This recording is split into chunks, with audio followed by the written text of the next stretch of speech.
7 minutos nos separan de las 9 de la mañana. Aquí en Arriba Gente, uno de nuestros connotados columnistas es el profesor Borges, Arturo Borges, un especialista en el tema de seguridad vial, y obviamente ha sido uno de los temas que siempre hemos estado abordando en la columna del profesor Arturo Borges, por ser uno de los problemas que más preocupan a todo el Uruguay por las cifras que año a año recogemos de siniestralidad en nuestro país. Tal vez pocas veces nos hemos comparado con otros países o pocas veces nos hemos comparado a nivel regional de cuáles han sido nuestros avances en esa materia o cuáles son nuestros talones de Aquiles.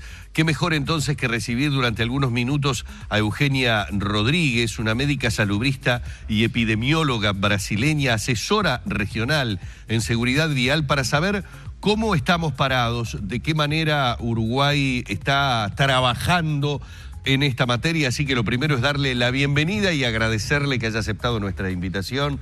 ¿Qué tal? Buenos días. ¿Cómo le va, Eugenia? Muchas gracias por la oportunidad. Un placer estar acá. La primera pregunta es, nosotros hacemos un diagnóstico realmente muy malo de nuestra situación en cuanto a temas de siniestralidad, a la cantidad de muertes que tenemos, obviamente, pero a la cantidad de accidentes de tránsito. ¿Cómo está Uruguay en esa materia a nivel estadístico? Mira, Uruguay va por muy buen camino.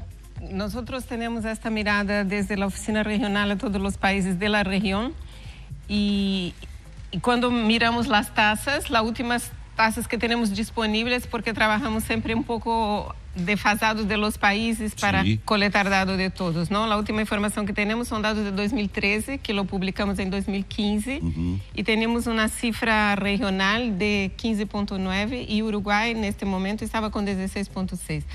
Pero yo lo que quería destacar es que desde 2013 Uruguay tiene datos más recientes. En 2016 la cifra está como 12.8, que eso es muy bueno comparado con otras situaciones de la región. Es una baja sensible. Es una baja sensible, una baja importante que no se observa en muchos países. Y una de las cosas que llama mucho la atención de una forma positiva en Uruguay es bajar los límites de velocidad. Y exactamente ese es el tema de la semana que me trae acá a Uruguay, tratar del tema sobre todo de la velocidad. Entonces, este ejemplo de Uruguay, una de las razones es que podamos exportar a otros países este límite de velocidad de menos de 50 kilómetros por hora en las áreas urbanas. Es muy en línea con lo que nosotros recomendamos en nuestra organización. ¿Eso ayudaría justamente para reducir la siniestralidad y sobre todo los accidentes fatales? Sin duda, porque nuestros estudios muestran que la mitad de las víctimas fatales son, el factor de riesgo es la velocidad, la causa de esta mortalidad. Porque las personas por ejemplo, tenemos 1 en cada 5 que fallecen en las Américas son peatones. Entonces, no hay otra manera de un peatón fallecer si no es víctima de un vehículo que se desplaza en una velocidad excesiva, ¿no? Entonces, no podemos aceitar perder. ¿Y quién son esos peatones? Muchas veces las víctimas son los adultos mayores y no tienen tantas condiciones de recuperarse, ¿no?, de una lesión como una persona más joven. Tenemos el problema de inequidad también. Los peatones son, en general, las personas que tienen más dificultad de acceder a cuidados médicos, de acceder a servicios de rehabilitación.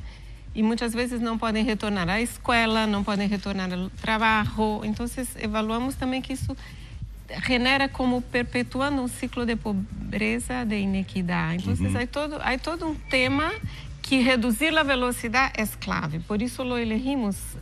La Organización Mundial de Salud y las Naciones Unidas eligieron para tratar el tema de la velocidad y conseguir que cada vez más, es una semana que nosotros llamamos la atención, sobre todo el de los tomadores de decisión, que cada vez más se pueda tener estos límites de velocidad en las áreas urbanas, como mencioné, y tomar en cuenta áreas escolares, áreas residenciales, bajar aún más, ¿no? La recomendación para áreas escolares es 30 kilómetros por hora. Claro, allí obviamente reducir aún más.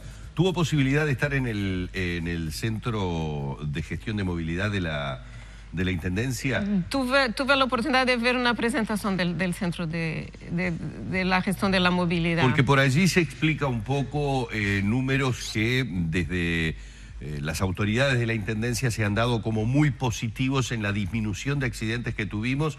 A ver, para ser bien claros, una vez que la Intendencia anunció que iba a haber una cámara, que iba a estar sacando una fotografía y que esa fotografía iba a llevar una multa. Es decir, se tomó conciencia, a ver, es una forma de decir, se tomó conciencia. En realidad, a través de la multa o del tratar de evitar la multa fue que se redujo la velocidad en lugares donde normalmente la velocidad era alta, pero teniendo que aplicar este sistema, es decir, el sistema de las cámaras y obviamente el trabajo del Centro de Gestión de Movilidad. ¿Es la única posibilidad la de llegar, digamos, al entendimiento del conductor del peligro que significa ir a velocidades que no son las adecuadas? ¿El de una multa no es posible hacer esto a través de una concientización, no sé, de campañas, de educación que venga desde las épocas de escolar? La verdad son trabajos complementarios. Lo que nosotros evaluamos es que el conductor necesita esta percepción que va a ser punido. Claro. Eso funciona comparado con varios países. Por ejemplo, Francia ha bajado mucho la mortalidad con cámaras en todo el país. Y después se crea una cultura. Una vez que hay cámaras, que la gente empieza a manejar en límites menores, va creando una cultura y eso va a ser más internalizado, incorporado. Pero lo que evaluamos que la multa es fundamental. Trabajamos mucho para tener leyes y que esas leyes sean cumplidas, sean aplicadas y las cámaras son una manera muy positiva. Y las campañas complementarias, la campaña de esclarecer, de mostrar eso, porque muchas veces las personas piensan como conductor, no piensan como peatón, no se colocan en lugar de una persona mayor que va a cruzar una calle. ¿Cómo va a cruzar una calle si tenemos límites de 75 kilómetros por hora? Es quase um suicídio cruzar uma calle quando os limites. Então, como ser isso, não? E que as cidades sejam muito mais amigáveis. E aí temos todo tema também que isso vai contribuir com prevenção de outras enfermidades crônicas. Se as pessoas podem caminhar, usar bicicletas, também vão ter estilo de vida muito mais saudável. Não vão estar todo o tempo desplazando-se. Claro. Uruguay en la última década, sobre todo en los centros urbanos y particularmente en Montevideo y la zona metropolitana, desarrolló un mal bastante complejo que es la proliferación de la moto como medio de transporte rápido y económico, pero probablemente muy peligroso, y los números lo indican. Ese es un tema muy importante que las autoridades locales en la materia están tratando de abordar y de enfocar. De hecho, están trabajando y mucho.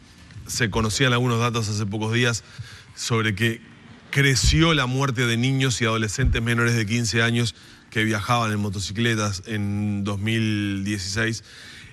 ¿Qué pasa a nivel de la región con las motos? ¿Se dio este mismo fenómeno o es un fenómeno nuestro, el tema de la moto? Es un fenómeno de toda la región y ese es uno de los grandes desafíos que tenemos, somado a eso que estamos hablando de la velocidad. Y motos también estão causando atropelos, também vão, não apenas os que estão aí usando a moto, pero los... ¿También ha crecido la moto en la región? En todos los países de la región, todos los países. Hasta México, que era un país que por temas de clima não tenía tanta moto, também está creciendo. Estados Unidos está creciendo. Cuando vemos las cifras, y todo eso acompañado de un incremento de la mortalidad también, de los lesionados. E há países como República Dominicana, que mais de 50% das mortes são de usuários de motocicletas. Brasil ha superado, a mortalidade entre usuários de motocicletas é maior que a mortalidade de peatones. É um fenômeno que vem com a urbanização rápida de Latinoamérica e onde não há políticas de transporte público que são acessíveis economicamente. Então, a moto entrou em uma brecha de falta de política de transporte público. E é essa outra linha de trabalho que hacemos, de recomendar transporte público saudável, acessível. Claro. Isso está em los Objetivos de Desarrollo Sostenible, que se foi aprovado em setembro do ano passado. Há dois temas que tratam desse tema de segurança viária. Um compromisso de baixar a mortalidade hasta 2020 a la mitad Y el otro compromiso de proveer transporte público accesible a todos los usuarios, ¿no? El tema de la movilidad está en la agenda y como un tema clave, porque si no van a buscar esas alternativas. Igual que los peatones, como mencionaba, que en general son personas de una camada social menos favorecidas. Y los motociclistas, usuarios de motociclistas, también son la gente que tiene más dificultad a lo que mencionaba, ¿no? A servicios de salud, a servicios de rehabilitación, a prótesis, estas necesidades que hay cuando hay un politrauma.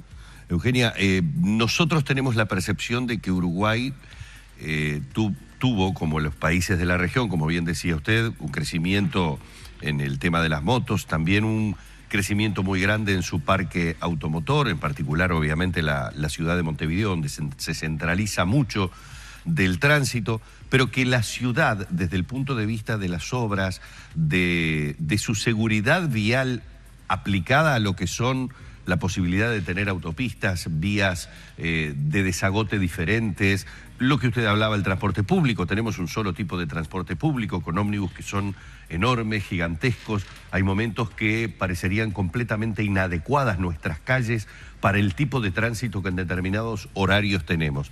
Esa percepción que nosotros como uruguayos tenemos, ¿la tienen ustedes viniendo desde afuera? ¿La tienen ustedes? ¿Una flaqueza que tiene nuestro país? La falta, por ejemplo, de un metro, la falta de trenes como transportes de repente más baratos y que permitan desagotar por otros medios a gente que vive en la periferia, ¿o es una sensación que tenemos nosotros de que nos hemos quedado en el tiempo, es decir, que nos ganó un parque automotor moderno para una ciudad que nos quedó vieja? Yo creo que lo que pasa en Uruguay, y conozco poco Uruguay, poco Montevideo en el sentido del día a día, ¿no? Pero la mirada que tenemos de los números y comparando con otras ciudades, es exactamente el mismo fenómeno de las motocicletas. Es una respuesta que es necesaria en varios países, ¿no? En varias capitales. Y tenemos, por ejemplo, un ejemplo de Bogotá, que ha mejorado, Santiago ha mejorado, São Paulo busca alternativas, que también todo un desafío, Río. Es un tema el tema de la movilidad está en la agenda de todos los gobiernos y están presionando, la propia población está presionando por bajos costos.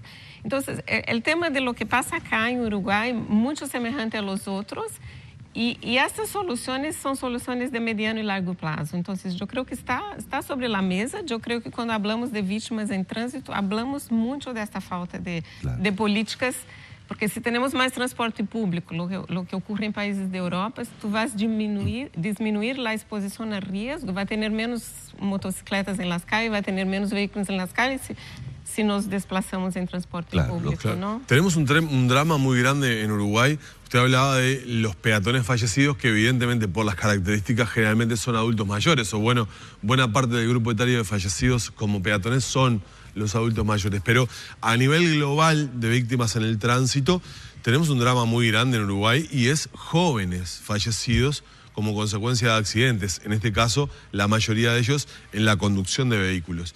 ¿Este fenómeno también se da a nivel regional de personas jóvenes? Sí, cuando vemos los números, las tasas, el grupo, los mayores mucho atropelados, ¿no? Pero en conductores son los jóvenes, se concentran en grupo de 15 a 29 años. 29 años. ¿Qué es la imprudencia, la no percepción del riesgo? Está muy relacionado con la característica de este grupo etario, que no tiene una presunción de riesgo, es un poco todo puedo, etcétera, pero hay un tema de alcohol también. Claro. Es un grupo que también maneja bajo efecto del alcohol de una forma que está muy diseminado, los grupos, los comportamientos, la publicidad de alcohol muy fuerte. Entonces está muy relacionado con falta de percepción de riesgo, no respetar límites de velocidad y manejar bajo efecto del alcohol. Me dice de producción que tenemos algunas placas para compartir con una información que la propia Eugenia Rodríguez nos hizo llegar. Acá tenemos algunos de los elementos, siempre hablando de la reducción de la velocidad como, digamos, contribución fundamental para evitar la cantidad de muertes que tenemos en el tránsito, ¿no? Sí, una de las que mencionaba, ¿no? La velocidad, y el otro tema que creo que aún no hablamos, el tema de crear infraestructura también que pueden tener un tráfico más calmado, ¿no? Claro. Con baja velocidad. Por ejemplo, rotondas es una de las recomendaciones también de mudar un poco la estructura y evitar que la gente se va muy rápido, tanto con cámaras, pero también con una estructura física. Claro, claro, es decir, la obra vial que colabore para que exista una reducción en el tránsito. Aquí normalmente cuando queremos reducir el tránsito lo que hacemos son lomos de burro. Sí. Con eso tratamos de arreglar la reducción en el tránsito, con lo que a veces generamos también accidentes, porque lamentablemente, volviendo al tema de los jóvenes, muchos jóvenes no respetando esos lomos de burro los toman a altísima velocidad y colabora para que después tengan justamente pierdan el dominio del volante. Aquí tenemos otras de las placas que nos ha acercado. Vean ustedes allí claramente el riesgo de muerte, el riesgo de muerte y de lesión. En función de las velocidades. ¿No? Claro, en función de la velocidad que se tiene, que es otro de los temas que muchas veces hemos tocado. Obviamente las estadísticas hablan de muertes, pero también las lesiones que dejan los accidentes de tránsito son gravísimas. La discapacidad que generan. Bueno, muchas veces hemos hablado, Eugenia, del costo que significa a nivel estatal luego el atender a las víctimas de los accidentes de tránsito. Sí, hay todo un costo tanto para los servicios de salud como para la previdencia. Y también hay estudios que nos muestran que 3% del Producto Interno Bruto de un país. Y bueno, sí, está bien. Sí. Está bien, en Uruguay se habla de 2.000 millones de dólares. Claro, 2.000 millones de dólares. Y en un país que tiene un producto entre 50 y 60 mil millones de dólares. Está bien, es el 3%. Sí, no, es un costo altísimo, y sin hablar del costo del sufrimiento de las personas. Obviamente, ¿no? que es el más importante, el costo humano. Queremos agradecerle mucho a Eugenia Rodríguez. Ya la hemos tomado prácticamente que en la sala de embarque, quiero decirle, porque de aquí ya está yendo para Sí, no la retengamos, retengamos que tenga que ir excediendo el límite de velocidad para llegar al aeropuerto. Para que no tenga que ir rápido. Muchísimas gracias por estos minutos. Gracias. Un placer, buen día. Un placer haberla tenido aquí. Amigos, así hemos dialogado con Eugenia Rodríguez. Hemos estado hablando sobre uno de los tantos temas que nos preocupan aquí en Uruguay. Eugenia Rodríguez, les recuerdo, es médica salubrista y epidemióloga brasileña, ha venido a nuestro país asesorando, es una asesora regional en seguridad vial y viendo también, por suerte para los uruguayos, que nuestros números en esa materia en el último tiempo han mejorado.